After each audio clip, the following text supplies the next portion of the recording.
Prince Vrindavan Bihari लाल की, भगवान श्री जगन्नाथ स्वामी की। जगन्नाथपुरी के राजा भगवान के परम भक्त थे। वो बड़े आदर से सुबह शाम मंदिर में जाना, भक्ति भजन करना। एक बार क्या हुआ कि मंदिर के पुजारी जब प्रसाद लेकर आए तो अपने साथियों के साथ ही चौपड़ खेल रहे थे और इनके दाहिने हाथ में पासा था। पंडा जी महाराज प्रसाद लेकर आए तो प्रमादवश भूलवश ये प्रसाद को बाएं हाथ से ले लिए, स्वीकार किए। ऐसा नियम था कि जब प्रसाद लेकर पुजारी जी आते थे तो स्वीकार करके अब फिर पूरे प्रसाद को अपने घर राजमहल में भिजवा देते थे। जब ये बायां हाथ से प्रसाद लिया और स्वीकार किए तो पंडा जी को बहुत दुख हुआ।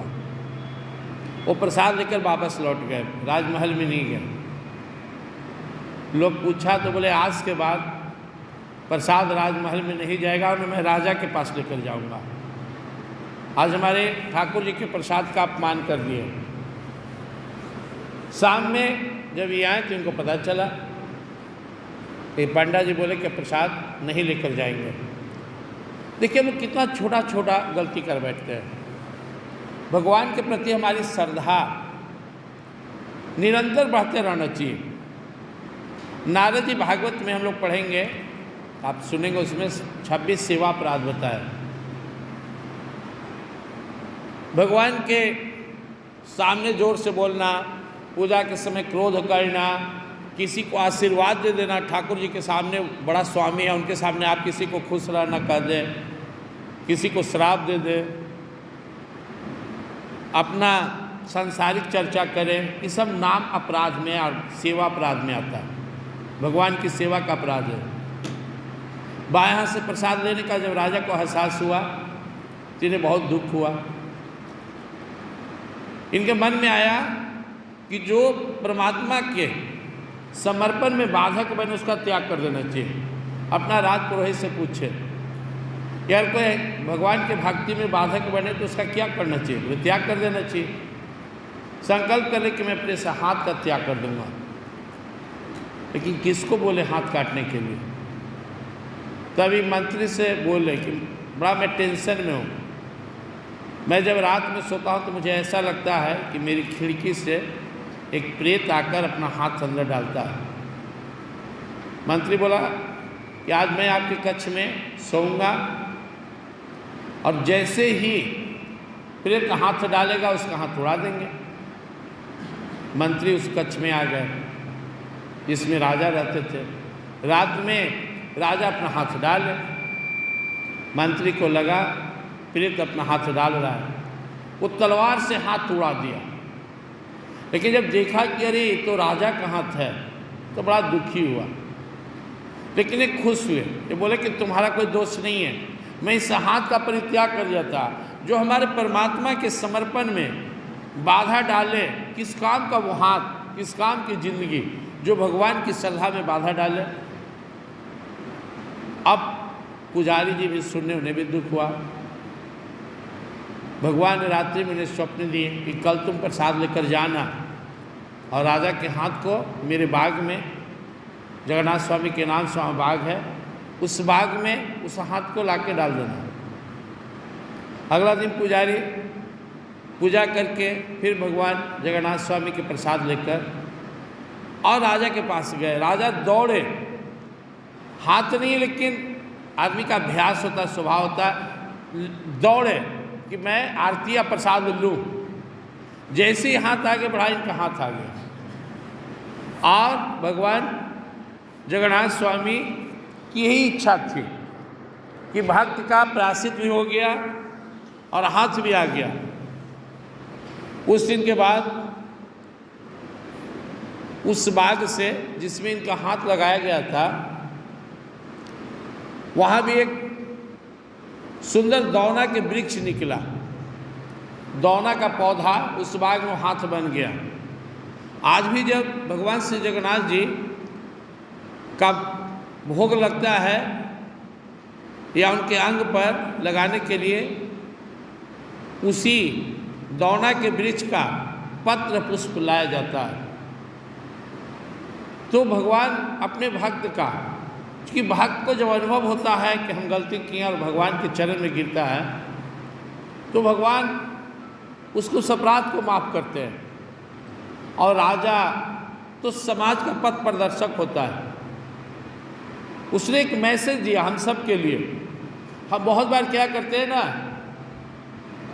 कोई आरती लेकर आ रहा है, हम बैठे बैठे रहते हैं। नियम क्या होता है, खड़ा होकर आरती लीजिए। कोई प्रसाद लेकर आता है, हम आधा मन से बोलते हैं या नहीं लेते हैं। उधर से कोई लेकर ग्रंथ आ रहा है, भागवत या भक्तमाल, तो हम बैठे रहते हैं। आदेश क्या है कि आप खड़ा होकर उनको प्रणाम कीजिए। भगवान का पट खुल रहा हो या पूजा हो रहा हो, उस समय हमें खड़ा होकर उनका स्वागत करना चाहिए। हमसे कोई बड़े आ रहे हैं, साधु संत ऋषि मुनि व्यास आदि, तो हमें उनका खड़ा होकर अभिवादन करना चाहिए। ऐसा नहीं करना सब नाम अपराध है। भगवान के मंदिर में प्रवेश करते समय सीढ़ियों पर मुझे माथा टेकना चाहिए। हमारी श्रद्धा, क्योंकि श्रद्धा से ही आपके अंदर में ज्ञान भक्ति आएगा। श्रद्धावान लभते ज्ञानम तत्प्रसन्नतेन्द्रिय। श्रद्धा नहीं है तो फिर हमारे अंदर जो भक्ति भाव है वो घटने लगेगा। परमात्मा का किस चीज़ की कमी है, वो क्यों हम सबको भक्ति के लिए प्रेरित करते हैं, हम लोग क्यों भगवान को भोग लगाते हैं, कि इसी माध्यम से हमारे अंदर की श्रद्धा और बढ़े। कुछ छोटा छोटा अपने जीवन में नियम बना लेना चाहिए जो हमारी श्रद्धा को बढ़ाता है। जैसे सुबह उठते, जैसे हम उठे पहले भगवान का नाम लें, भगवान का ध्यान करें, उन्हें प्रणाम करें। कोई एक मंत्र को कम से कम 5 बार पढ़कर और भगवान को प्रणाम करें और उनसे प्रार्थना करें कि हे भगवान, ये जीवन आपका है, आप ही का मैं हूँ, आप मुझे हमेशा प्रेरित करें, हर काम आपके लिए करूँ, आपकी खुशी के लिए जीऊँ। फिर जब हमारा चरण धरती पर पड़ने लगे, उसके पहले धरती माँ को प्रणाम करें। हे माँ, मेरे मन में हमेशा भक्ति का प्रवाह हो। फिर हमसे जो भी बड़े हों उनको प्रणाम करें। जब हम घर से बाहर निकलने लगते हो तो एक बार जाकर ठाकुर जी को अपने पूजा रूम में या जहाँ रखें उनको प्रणाम करें। लौटकर भी आएँ तो पहले पैर हाथ धोकर उनको जाकर प्रणाम करें। रात्रि में सोने जाएं तो कुछ देर बेड पर बैठे, ऐसे जाकर ना सो जाएं।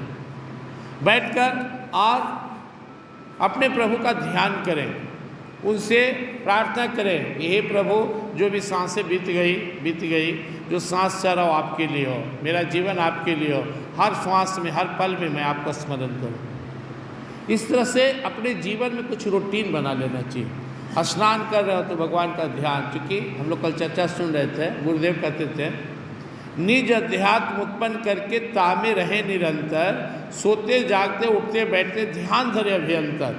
अपना माहौल बनाना होगा। यह नहीं कि मेरे घर में भक्ति नहीं करने देते हैं लोग, तो मुझे सत्संग नहीं मिलता है, तो मुझे पढ़ने नहीं आता, पाठ कैसे करूं, तो मुझे जाप करने का छुट्टी नहीं है, ये सब नहीं चलेगा। कोई बहनवा नार मनवा, कोई बहनवा ना, कर ले राम नाम सिमरनवा रे मनवा, कोई बहनवा। आपको आपका चिंता है, चिंता एक हरिनाम की, बाकी चिंता किस काम की, यह आपका विषय है कि मैं कैसे ज़्यादा से ज़्यादा भगवान को याद करूं। ये आपके पड़ोसी या परिवार का विषय नहीं है।